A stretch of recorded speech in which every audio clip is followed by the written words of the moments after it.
chance for Torquay. Chris Hargreaves, the captain. If he stays offside, Carlisle checks instead. He's looking for Ben Sells. Hello and welcome to this episode of the Gull'S Eye View. I'm joined by Chris, Tom, and Clive. Of course, we're going to speak about a proud day to be a Torquay fan yesterday. We didn't quite do it, and I'll say it now. Congratulations to Chura on your win. It's an incredible achievement, it really is. So there we are. And as it says in football, it's all about sort of football recruitment, management, all that kind of thing, and anything's possible.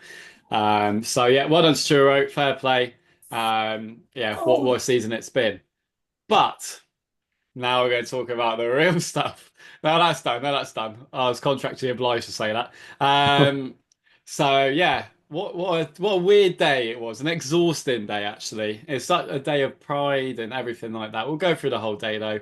Where shall we start? I'll start with Clive. I always start with Clive on the travel days, don't we? How was your journey up? And explain the day before the Oh, kickoff. crikey. You got an hour and a half, Sam. It was ace. Can you It remember was it all, Clive? lovely. It was lovely. There was quite a lot of us. So we went by train. There was quite a lot of us on the train, and as you arrive in London, you pick up other people as well. So we were properly mob-handed by the time we got to Hemel.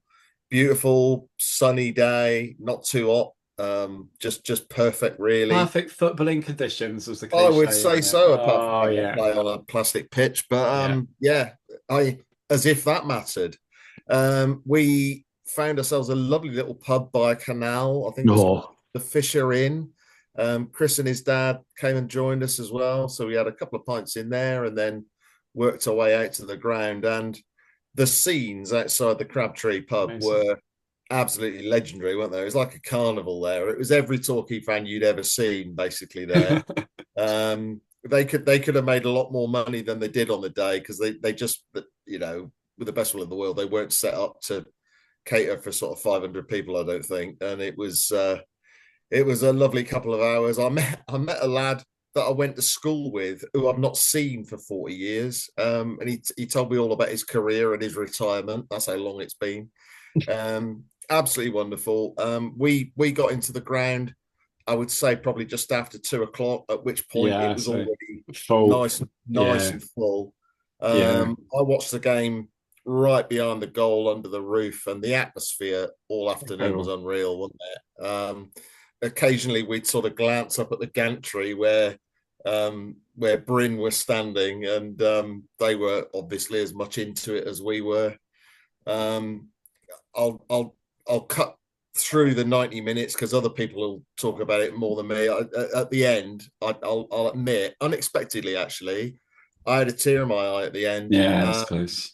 I think it was "Torquay Till I Die" that got me, Yeah, actually, because obviously that song is it often was sung wrong. at quite sort of bleak moments, isn't it? But it Yeah, was yeah. just, you, I think everybody had the same sort of thought. It was like, we know what we've been through, and we're all still here, and it's better than it's ever been, mm, almost. From the point of view of being a fan, mm. clearly we want to be a couple of levels up from where we are, but from the point of view of being a fan and that togetherness and sense of sort of common purpose, it's wonderful.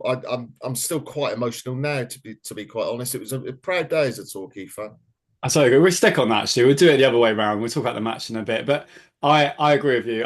My thoughts were exactly that. And when we heard about obviously we have the highest average attendance since the 70s, you think, how do we have more than when we were in League One? We were in the third tier and the Waste fans, which no disrespect, were a lot more. And it's just like, well, yeah, because that just shows the quality of what the Bryn Consortium and everyone has done. Because I know sometimes it's you go, oh, of course you're gonna have a good away following and full voice, you're near the top of the league, but it's so much more than that.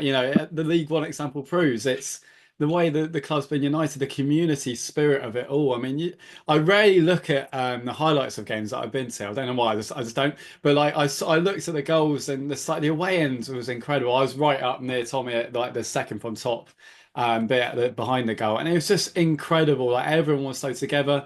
From what I know, the behaviour was fantastic, and that all comes from the fact that everyone's listened to, all aspects of the community are listened to, which means they don't feel, they're just there. And this is still just the beginning. We're only a year into it as well. Imagine where this club can go with all that, and it's sustainably done as well. And that is a big thing. So obviously, we get so lost in titles and what division we're in. At the end of the day, if it's not been done sustainably, then whatever division you'll be in, you will be flying back down.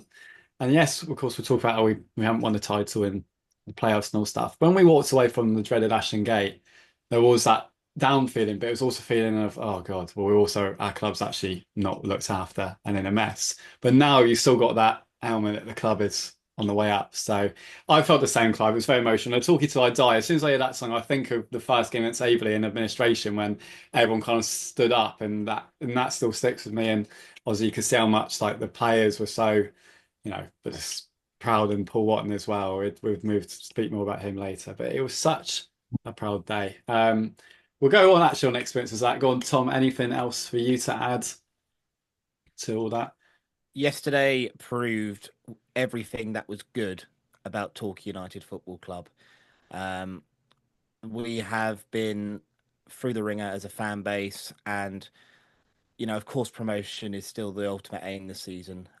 But just to have a football club being looked after, being run the right way, I mean, to have 2,000 fans there was absolutely incredible. And the atmosphere that we made, it's one of the best atmospheres I can recall an awful long time following this wonderful football club. And you've got, the owners to the right of us on their balcony, and they're all starting songs. We asked Westcott and Mark Bose-Kavanagh to sing us a song, and they rightly obliged and gave us something to sing to. And it just warms the cockles of your heart, really, doesn't it? This silly football club that we love in the southwest of the country, and it was a proud day, and it was an outside chance anyway. So it was odd because I didn't really go in with much nerves, because it was just like it's out of our hands.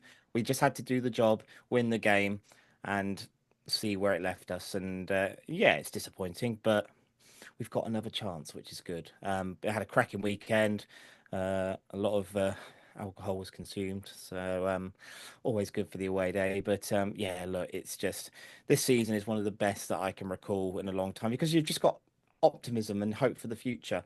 As you said, Sam, we're in year one of this new consortium and the new running of the football club, and record attendances. They're doing so many things right, and to finish second, it's frustrating to miss out by a couple of goals, but it's that attitude, the table never lies. So again, congratulations, Truro, and good luck in the National League next season. Hopefully we'll be able to join you. But I mean, you look around the play. I mean, yesterday I just kept looking around thinking, this is our club.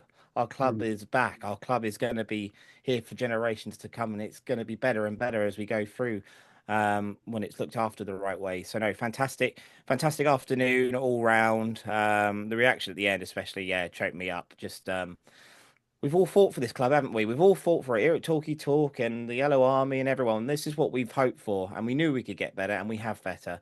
And ultimately, that trumps everything for me. So, and also credit to Hemel Hempstead for the way they organised the day. I think it was very well run, and so generous to give us such a large allocation. I spoke with their director after the game, and he was thrilled to see so many people there. It's their biggest attendance they've had in God knows how long. So, fair play to them. Thank you for the hospitality.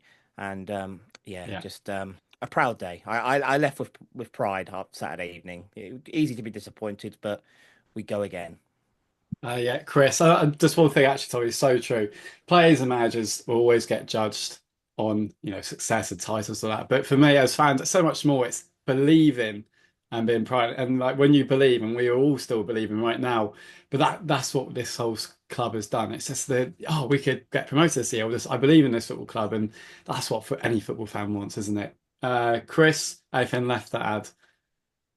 Yeah, there were a couple of things. I mean, I started the day. I was near to London already. I been to watch cricket in London on Friday, so I started in just outside London. So I had a bit of breakfast and went into London. Met my dad at Euston and made our way there. And a couple of things struck me, just kind of from the emotional perspective. I remember Paul Watton said to us, when did we do that Gull'S Eye View live? End of September, probably. Yeah, start of October. And I remember him saying to us off camera that he said, it's got me already, this club. He said, there's something about the people here and the supporters and what what they're trying to achieve. He said there's something kind of emotional. He said, I'm just like invested like you couldn't believe already. And he said a couple of things yesterday. And, I don't know him well. Clive's spoken to him more than I have, in the presses this year. But he doesn't strike me as an overly, emotional guy, generally speaking, with football, because he's very functional and he's desperate for success. But he referenced being very emotional getting off the coach when he saw all of the supporters. And he referenced how choked he was when he walked on the pitch before kickoff, like he always does at home games, and applauded the supporters. And he referenced twice emotions, which I thought was really interesting, because I think that shows just what it means to him, just how invested he is. And when you consider this bloke's had nothing to do with our club till 9 months ago, and yet here we are. So I thought he's carried himself very impressively this week, just in terms of his calmness, his structured to what they're trying to achieve. And after the game as well, I think he was. I think we all went with with anticipation more than expectation, because I think it was always an outside bet. But equally, having said that, we had to turn up and win the game, which we did. And I think the fact we've got the fallback of the playoffs, and I think again after the game, I think he pitched it right.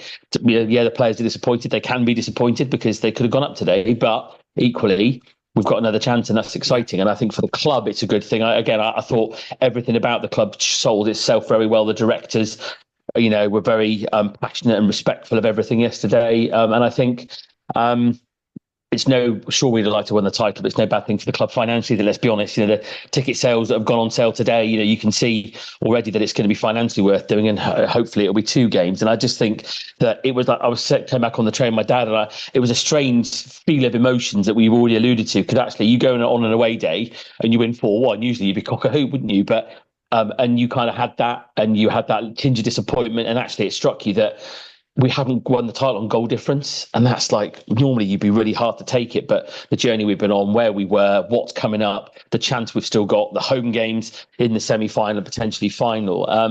It was a really odd mixture of emotions, but yeah, it was a day where you could be proud of everybody. I think players, fans, everyone associated with our club was brilliant yesterday. Can I jump in real quick before we move on, Swanee? What I really liked as well, when the players came over at full time, they looked gutted. They were genuinely gutted that they hadn't done it. And the fans rallied straight away. There was a loud roar, and it was like, come on, lads, chins up. We've got another chance. We're gonna go again, and we're gonna win these playoffs. Keep your chins up. Yeah. They laid everything out there. They made the club proud. And I'm glad Watton did the little fist bump at the end as well, because it would have been quite easy to have just walked away from that. You could see it's just there's passion in this squad, there's passion in this team, and there's passion in the whole football club, and it's just wonderful to see. Yeah, it means so much. I absolutely love this group of players. I've said it like majority every game of season, really. They're just brilliant. What they've done for this football club as well, and that's the recruitment. It's a lot of Southwest players. It's just felt right from minute one, didn't it? Let's look at the actual game. Yeah, you have to look at it of 2 ways, don't you? Exactly. As a game of football in like normal context, and as a game of football in a context it was in, we were just brilliant. I was, in terms of the actual day, I believe always fine with the medical emergency at the start of the game, because that's all you go out of football mode to human mode there. So as soon as we found out that seemed stable and okay, got back into it. At that point, in terms of relatively in football, and I hope they make a full recovery, of course, and all that, but I presume obviously no news is good news. So we got back into the game of football, and before you know it, Clive, it was a case of Truro were like 1-0 or 2-0 up, and all of a sudden it was like, hang on a minute, well, we could end 5 or 10 minutes behind Truro here, actually, and maybe that's a bit more pressure. But then actually, the fact they were 2-0 up already, and it's like, oh, what a bunch of killjoys! What a bunch of killjoys! Way to kill the tension, Truro. Although I'd say one more as well. Like the 2-0 win at Western Mayor, and to go to 1 or 2-0 up at home like that, St Albans. I mean, come on, like it's a game. You think, oh, they go there, keep it tight, first 10 minutes, play on Truro's nerves. Crikey! But yeah, Clive, it was just, oh, I won it. As it turned out, like you say, I mean, they were 3-0 up after 10 minutes, but we were definitely 2-0 down before we kicked off. Yeah. It was insane. And that can happen in this league, because there isn't sometimes as much resilience as you might want from once teams go, they just go, don't they? No, yeah.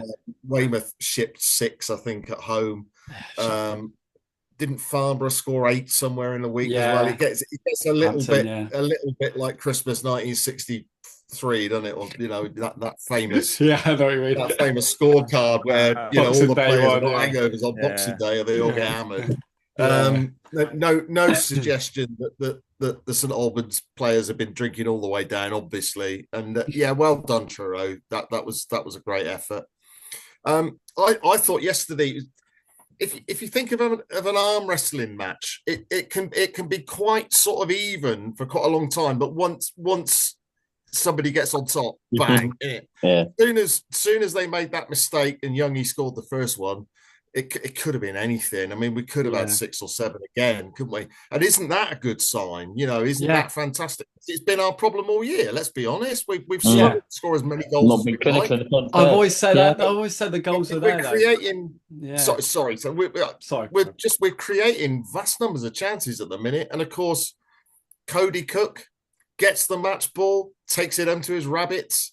Absolutely fantastic. He was brilliant yesterday. A couple of the finishes second half were superb, weren't they? Yeah. Yeah, and I was right behind both of those from where I was on the side. Yeah. When both of those dropped, I was right in line with those. And sometimes when you hit a shot, you're like, oh, is it going in? And it was straight as you hit it, I was like, bang, that's in. But yeah, he was just immense, wasn't he? I mean, and again, the referee played no part in the game because of how it was. But how they got away with some of the, in the end, they just resorted to 2 hands in the back shove every time because then you could get away with it. And Cody was one that got booked for a fouling a few times. But yeah, Cody got absolutely nothing from that ref. No, absolutely nothing. No, but just a majestic centre forward display. And to crown it off, even if he hadn't scored, he was man of the match by a mile. But for him to score a hat trick as well, phenomenal. Is that 20 goals this season? Wow. Yeah, he's I'm such a big fan of him. I think, especially when he came back after that break, because he had been battered all season. Needed that break, came back, and I think he's even better. I think he came back even better than he was before, to be honest. Pretty much a goal a game. Yeah, it's just been fantastic. I think going to the first half as well. I mean, first 10 minutes were a little bit slow at times. I think maybe the worry of the medical emergency, and the players would know. They would feed a little bit, wouldn't they, from like what the score was going on. But I think once we got into it, and then 1-0, 2-0, you needed a 2-goal lead really going to half time. It was still there. I think the main thing for me was the players just to give that bit of hope and to get second place secured. Because when we're like 2 or 3-0 up, we're 0-0, but everyone's winning. We're like, oh, hang on a minute, we just need to come in and do our job now. But how easy would it have been when the news filtered through that Truro were 3 up after 10, 11 minutes, and it could have just been a complete dead rubber to all extents. It's easy to get into that mindset, but no, fair credit to the lads. They never stopped believing. They kept going, and like you said, we got the first goal. They were so suspect at the back. I mean, they were dreadful. There is a clear divide in this division. There is a clear divide between the top 7, 8 to the bottom end of the division. And they're top half, aren't they? They were from Saturday. So and the Yellow Army just kept chanting them on, and it's just. We got the job done. Ultimately, that was the aim. We just had to win the game of football and secure second place, and that was our worst case scenario: win the game, and finish second if we can't win the title. So, that first half would have been nice to have got a third just before half time. Matt J had one where he hit it just wide. Hayfield had one just before we scored the second where he rounded the keeper, then couldn't quite get it in. But plenty of chances. But that's football, isn't it? And that's why we haven't won this division, because we've just been a little bit short on creating extra chances or putting these chances away. I mean, you can look back on the season with plenty of, where the league was won and lost, but try not to get into that Tom. mentality. We're not doing that. Come on. We're not doing that. No, right. Move on. And then getting that third goal in the second half, that was key as well, because that really rallied us up again. I think I've done that. Kind of talking to people at work, and everyone kind of, if you think about it, we were in Dab chatting again on the train in the morning yesterday. You're like, if you think we conceded a 2-goal lead 4 times, the penalty against St Albans, the Boreham Wood game, and all of that. But the reality is, everyone could do that. Watton said last week in the press conference, every club can sit there and say, that point there, that decision. Everyone can, we know it because we've been there and seen so many of the games. But the reality of it is, you end where you deserve, don't you? In the 46-game season, and that's where the cards landed. And the beauty beauty of this system, which I just, if you'd like to look at previous episodes of this, I'm not saying this now, but I'm a fan of this playoff structure because I think it does give you, there's no advantage apart from being at home second in the EFL playoff structure. There's no massive advantage, especially since they got rid of the away goal rules. I think the beauty of this is that this gives you there's a defining advantage, isn't there, to being at home twice. And regardless of what we think and the nerves and the occasion, all the rest of it, I can tell you there ain't going to be anybody who's going to go, great, we can go to Torquay, because they're not, because no one else would be getting 5,500, 6,000, would they? No, I agree.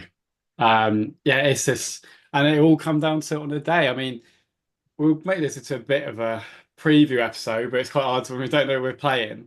But either way, it's going to be a similar sort of occasion. If it's Bournemouth, it's we know what they're like. It's very sort of tricky. Always a well-structured team, and Dorking, they'll probably have quite a lot of the ball. But both teams, they'll be very tricky. But we've both, we've done well really against, especially Dorking, this season. Both kind of similar games. So four games unbeaten. 4 games unbeaten and potentially 120 minutes to score a goal. Yeah. I'll take those odds. Brilliant. Absolutely. If the Bournemouth Dorking game go to extra time and penalties, that'd be fantastic. And then a nightmare journey down on the Friday night, perhaps. I agree, Chris. I do like the playoff structure in this division. It does give you an advantage, but again, they're one-off games, and I think form goes out the window. We just back the team like we've done all season, make it, and we've got to make the atmosphere like it was at Hemel. Like that atmosphere is fantastic. One of the best. Like we did against Notts County as well. And Notts County in the playoffs, a few years ago. Kick every ball with them. Yeah. The thing is now we don't have to do any more travelling this season. No more travelling. Yeah. These other teams. Well, you do, but I do. But that's I'm not having to play. I'm not having to play a game of playoff football. But for us, teams don't like to travel this division, do they? So advantage. So just play more out, folks. Like let's just do what we've been doing all season.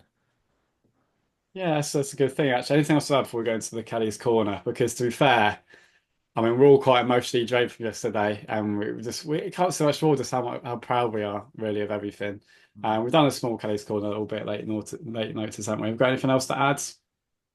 I was only going to say, just as a prelude, there's some great replies to that, and I think most of us on the same page, aren't we? So much positivity. It's really good. Yeah. Go on, Kelly. Thank you, everyone, for writing in this week, again, on short notice. And thank you again throughout the season for your contributions. It's fantastic to read them all out. So the title wasn't to be for United, and now we enter the fun of the end of season playoffs. We ask, how are you feeling about the Gull'S' chances in the playoffs, and how important could home advantage be? So we'll start with the ones on Facebook. So we've got Tim Shan, who says, it's going to be hard to go again after going so close to winning the title. Absolutely vital. Everyone focuses on what's to come and not on what could have been. We have a good record against the top teams, and we shouldn't be afraid of any of them. And Stephen Badcott says, I think 5,500 ferocious home fans should be a huge advantage. It's one thing facing these teams raising their game when they come to play more, but quite another facing a hostile home crowd in a playoff. Think back to Preston North End away in 1994.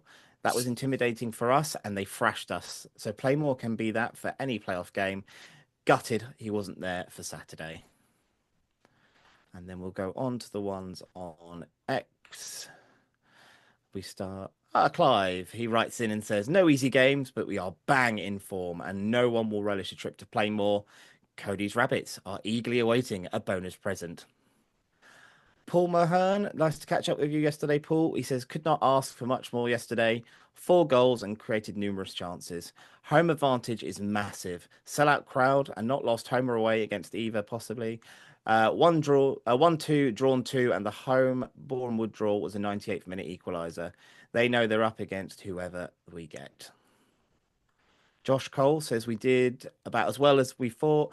From yesterday, I think one thing that stood out was the sheer desire to score and make chances. Looking back, we can't change anything now, but I wish we got teams that were there for the taking over the season. Home advantage is everything, a proper grass pitch and loads of the Yellow Army. With the playoffs, it's anyone's on the day. Thinking back to Ashton Gate, we've hit good form at the right time, but we may not be afforded as many chances as we've had lately, so we need to take them. But his big worry is about the injury to Jordan Dyer and his availability. We have Phil Swan. Evening, Phil. He says, no doubt Torquay's form, home advantage and unity as a club will make us favourites. The passion and feel-good factor yesterday was incredible to experience. However, on the day, it just needs to be an off day or dodgy decisions like at Ashton Gate and we're out. Good luck to everyone. Tony Carroll writes in and says, did our job well yesterday. Fair play to Truro for doing theirs. Thought we may go gung-ho at 3-0, but we reorganised after the Hemel goal and the game was never in doubt. Shame a few more didn't go in. Whoever wins the game between Borehamwood and Dorking will be tough. May go the distance, but the Yellow Army will be the difference. Nothing to fear. Ollie writes in as well and says, home advantage is a big yes for me. To think that no one in the playoffs has won here, so it's all to play for. Seeing as we'll most likely get near to 6,000 at home, it's a huge advantage, especially if Boreham come here with their 3 away fans up the goals. Chris Braun, lovely to stand with you yesterday, mate. He says the team left everything on the pitch yesterday. On any other day, that might have been enough. Home advantage is key, though. We can definitely win this, as our record against the top 7 is good. And finally, Max Cochran says, really don't want to face Boreham Wood out of the 2, but with a sellout Playmore, any team coming down to Devon will be the underdogs. And he's really looking forward to Saturday. And that is everyone in the corner this week. Once again, thank you all for writing in. And Clive? I was just going to give a shout out to Steve Badcott, if I may. He goes back many years supporting Torquay as far as I do, and it was lovely to see him on Saturday. Steve was doing social media before social media was a thing. We were all like using desktop computers at best, really. And he was taking the mickey out of Mike Bateson online before most of us knew how to switch one of them on. So, hi, Steve. And that's such a good point about Preston, because that was a night that you'll always remember if you were there. They got Darren Moore sent off earlier on when Paul Rayner took a dive. We're playing on their infamous plastic pitch, which they actually dug up immediately after stuffing us 4-1 on it. And Deepdale was buzzing that night. It was full and it was really loud. And that's what Playmore's going to be on Saturday, I think. And it can make a difference. You've got to, keep your heads on as footballers, stick to the plan, don't get carried away with it. But I tell you what, it doesn't half help having 5,000 Torquay fans at your back. So yeah, that's what we need to do. I totally agree, Clive. And one other thing, it's not quite as important, but for those who watch it, the Dorking v Torquay episode on Bunch of Amateurs is now out. It's a very interesting watch. It's a very good one as a Torquay fan as well. I'll be brutally honest in that. I've always been really praising the Mark White, and obviously so much respect. Mark. Exactly, you get that sort of response. Well, and you seen my barnet? You seen it? Do you like it? And he come on going ever so well, isn't it? And he was amazing.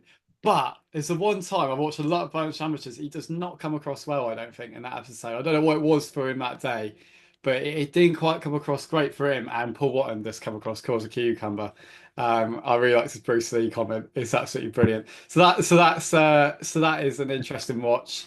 Obviously, yeah, it's quite a lot of thanks for that game. And obviously, if we get them next Saturday, then crikey, that's gonna be. Do you make a cameo appearance, Swanee, in that as well? Yeah, I did. Seeing as you're everywhere. Do you as well? What's the internet? I don't know. What's the internet going to do without Swanee all summer? I agree. I'm away as well, a lot of it. Oh, you were, because we were both there, weren't we, Tom? And we both waited. That was it, of course. Yeah. Oh, yeah. That's only because I was stood next to you, mate. That's all. All. And because we had Rich on the week before saying, "Oh, can we come on your episode, please?" But yeah, there's one other thing actually. Talk about egotistical moments by accident. As we were leaving yesterday, and we had beautiful scenes, and obviously it was like the brink of sorting, clapping everyone off, and it was try not to cry moments. I was waiting for Chris, because I was going to give him a lift to the station. Chris was the other side. So what ended up happening was I was having this really nice thing where all Torquay fans were coming through, they were seeing that. And I was talking to Paul Bustard, the legend himself. Was it like a book signing session, Swanee? But then I suddenly realised I felt and looked like an absolute David Brent. Like, I was just like, I hope someone recognises me. And then soon someone would be like, keep up, Swanee. Yeah. Oh, yes. And then I was just like, how do I not look like I'm trying to do that? Like trying to be one of like the board or something. So I was just like, and I think someone waved at one point. I thought it was me, and it was Paul Bustar behind me. They're probably waving too. I was like, oh, I've not helped myself there. But it was lovely to see you all there. I wasn't just there for an ego. Oh, I hope someone recognised me. I'm the guy from the podcast. And but yeah, it was. I accidentally did a David Brent at the end yesterday, but I did see those of you. It's always lovely to speak to everyone. And then you all praise us, and I have no idea how to act. So I just say something that makes me sound even more egotistical by accident, to double down on it. So yeah, no, it's absolutely lovely. And thank you for all the support this year and everything. But yeah, what a time, to go from our point of view, as we say many times, fighting against the propaganda machine of it all. It wasn't much of a machine, Swanee, was it? Let's be honest. If we took it down, they were absolutely shit at it, weren't they? Yeah, they were terrible. They're terrible. They tried to grab anyone to say their notes, so we all saw it through them. But yeah, so to go from that to this comment would be far too. I'll go over your head, Swanee, because you're far too young. But Clive will probably remember. Do you remember Bertha, the big machine in a factory when I was a kid? Bertha, lovely Bertha, brilliant program, and she did all kinds of as a machine. And when it comes to output, she could do anything. Bertha was better than that propaganda machine. Let me tell you. And it was over my head. Google it, Chris. There we are. So yeah, but we won in the end, didn't we? Remember that at the end of season, where were we 3? We were like, yeah, we won. So and we have won. Look at that. When we said that, we didn't quite think we'd win by this degree as a fan base. See where we are now. But at the end of the day, we've got football to play. Oh, rhyme. Clive, what do you want to say? 2 things, if I may. Firstly, I went to see the women play this afternoon, Sunday afternoon, South Devon College. They play Forest Green Rovers. It was 2nd versus 3rd in the league, and Torquay came out on top 1-0. Wasn't a great game, but they were well worth the win. So congratulations to them. It's basically a title decider next week down in Plymouth against the Marine Academy, who are a very good team. But yeah, the ladies are still in there and fighting hard. And the other one is a bit weird and it's a bit self-indulgent, but I want to talk about Cody Cook and his rabbits, if I may. Yeah. So after the Hemel game, myself, my son and Joe Oglow are sat around a table on the train, singing a few Torquay songs on the way down to Euston. And Joe says, Cody's got rabbits, and he's got house rabbits. And we're like, oh, has he? Right. So Joe produced a picture of these 2 absolutely adorable rabbits that live in Cody Cook's house. Now, there was a few of us on the train. We'd had a drink, and there was quite a lot of singing after that. We basically sang Cody Cook rabbit songs all the way home last night. And the best one of them was, we thought, I don't know if anybody else would agree with this, but what we started singing was, Cody's got rabbits, but they might be hares. Cody's got rabbits, but they might be hares. But they might be hares. They're not hares. They're house rabbits. They're gorgeous. Yeah. And Cody's put another picture on today, because what happens is every time he gets the match ball, as he did yesterday for the hat trick, he takes the ball home and he gives it to his bunnies. How cute is that? It's lovely. It's my striker. I love the guy even more. Also, was the part of the lyrics? They're not hares. They're house rabbits. Was that part of the song? Yeah, pretty much. Yeah. We've got more. You know what? But it's not an unlimited podcast. I know. Yeah, you know what? The Cody Cook zombie chant, that's taken off well. That has taken off well from 3 of you to like the whole of the pop side now. I'm actually claiming it's because I put it in the Football Manager series I didn't continue with. I sang it when Cody Cook scored. So I'm claiming that it was the views on that episode that got it, but whatever you want to go for. But I think that was taken off. Do you want to sing it now? Okay. I'm warmed up. Final thing, Cody. Well, I don't think that's taken off. If you get one in the playoffs, can we have that as a celebration? Yes, you got to do it. You got to do it. Come on, Cody. What a striker. What a player. So what a squad. Can I just say as well that that's also worked on the principle that Cody watches this, which is probably unlikely. He's got a lot on. He's got a busy week coming up, Clyde. He's got work as well. So come on. Don't watch this. He'll be up with a baby one night, I expect. He'll watch us. Hi, Cody. Well done, mate. He's busy. What's Swanee gaming? He'll be busy. He'll be busy with his young child and his rabbits and his football and his selling some houses probably this week. He ain't got time for you, Clive. Yeah. But yeah. So Gambit who, dream. going back to the serious stuff now, who do you think we're going to get in the semi-final? I've got no idea. I am. We're standing to Talking are well I don't capable know. of going to Bournemouth and winning, but Bournemouth are quite a good side. I don't know, mate. I literally cannot split them. It's almost like it's 50-50, Clive, isn't it? Oh, Possibly. Boreham, I'm going to go for, even though I just feel like they're the sort of team. They've not been amazing all season. And Dorking at one point look like they're going to win the league. See, I was thinking, annoying in the playoffs. I was thinking Boreham, but now we've kind of had a go at Mark White. I've just got a feeling it's going to be Dorking. He knows what he's doing.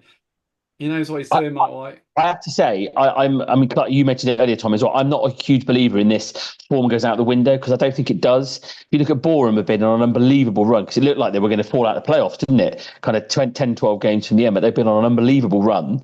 So they're going to be full of confidence. So Dorking have been a bit stuttery towards the end, haven't they? So, of course, it's about who plays better on the day, isn't it? But if I had to pick, I'd probably say Boreham on form, but who knows?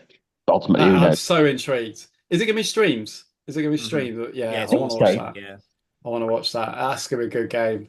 Oh, I ain't bothered about that. I'm going to go watch Brixton play Barnstable Tuesday night. Nice. Ciao. Good shout. Good shout indeed. Both options better than whatever that Champions League nonsense is going on, isn't it? Yeah. So there we are. And then, okay, we can't do predictions because we don't know who's playing. So we are. Well, on that bombshell. So we're going to episode this week. Thank you for watching and get behind the boys on Saturday. That was ace. Awesome. Love that. Here's Hargreaves, chance for Torquay. Chris Hargreaves, the captain. If he stays onside, Carlisle checks instead. He's looking for Benyon. Sells.